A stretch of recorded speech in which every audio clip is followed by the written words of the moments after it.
¿Qué tienen en común la separación de Panamá, la masacre de las bananeras y el Bogotazo? A simple vista parecen hechos aislados, separados por décadas y contextos distintos. Pero si lo miramos con atención, surge una pregunta inquietante.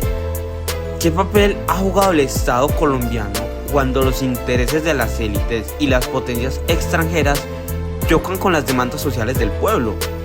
Hoy vamos a recorrer 3 momentos claves de la historia de Colombia: 1903, 1928 y 1948, para entender cómo el poder y la omisión y la violencia han marcado nuestro rumbo como nación.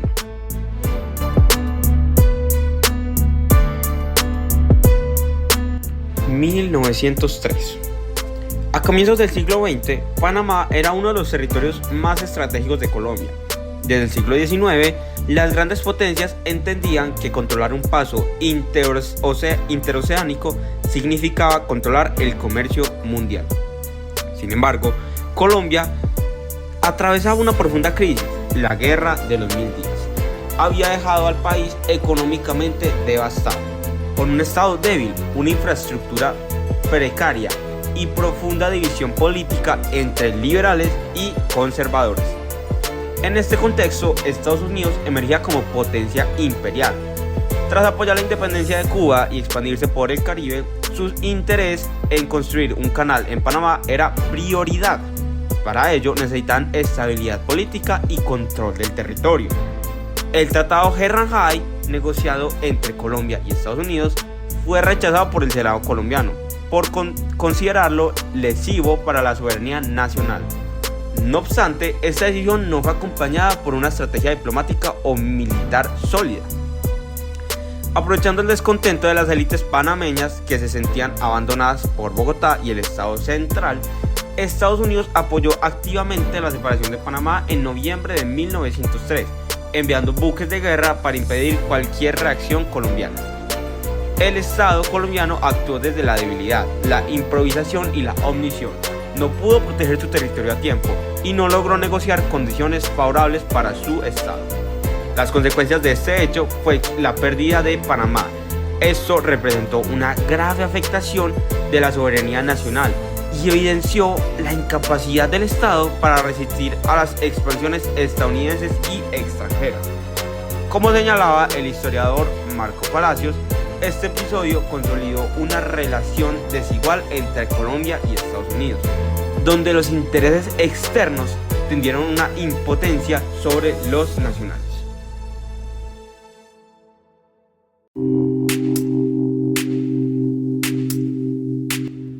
"25 años después, el conflicto ya no era territorial, sino social y laboral.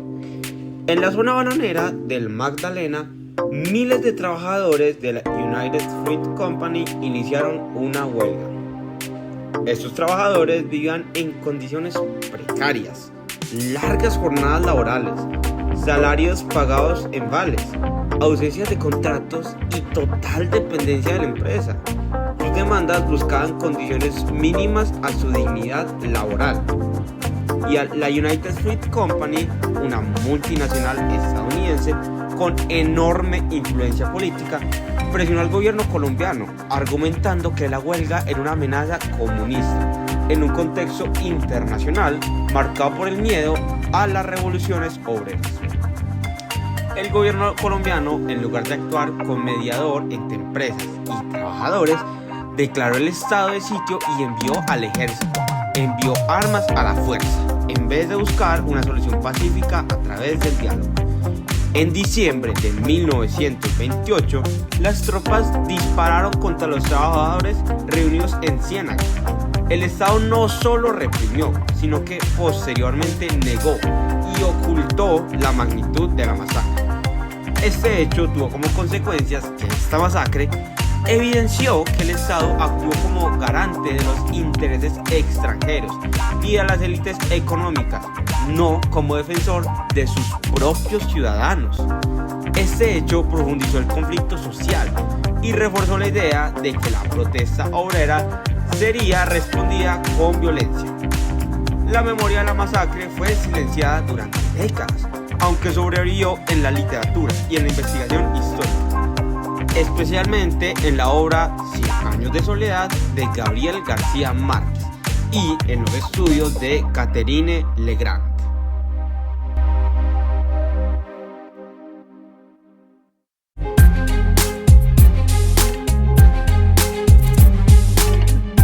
El 9 de abril de 1948, el asesinato de Jorge Eliezer Gaitán desató una explosión social sin precedentes en Bogotá y otras ciudades del país. Gaitán representaba una alternativa política para las clases populares. Su discurso cuestionaba a las élites tradicionales y promovía reformas profundas.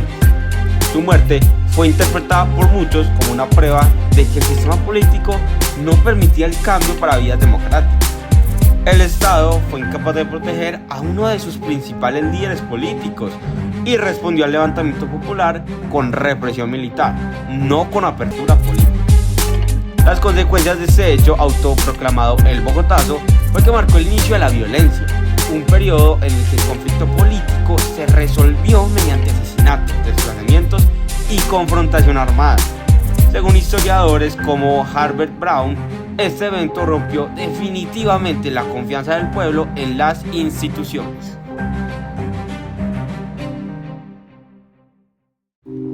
Panamá, las bananeras y el Bogotazo no son hechos aislados, son síntomas de un mismo problema. Un Estado que, una y otra vez, ha privilegiado intereses externos y de élites sobre el bienestar colectivo del pueblo. La historia nos muestra que cuando no hay diálogo aparece la violencia, cuando hay omisión se pierde la soberanía y cuando el poder no escucha el conflicto se reprime. La pregunta final queda abierta y es la que nosotros nos deberíamos hacer. ¿Hemos aprendido algo de estas rupturas? ¿Hemos aprendido a resolver conflictos con el diálogo? ¿O seguimos repitiendo ese mismo patrón y esa misma historia una y otra vez a través del tiempo? Los escuchamos.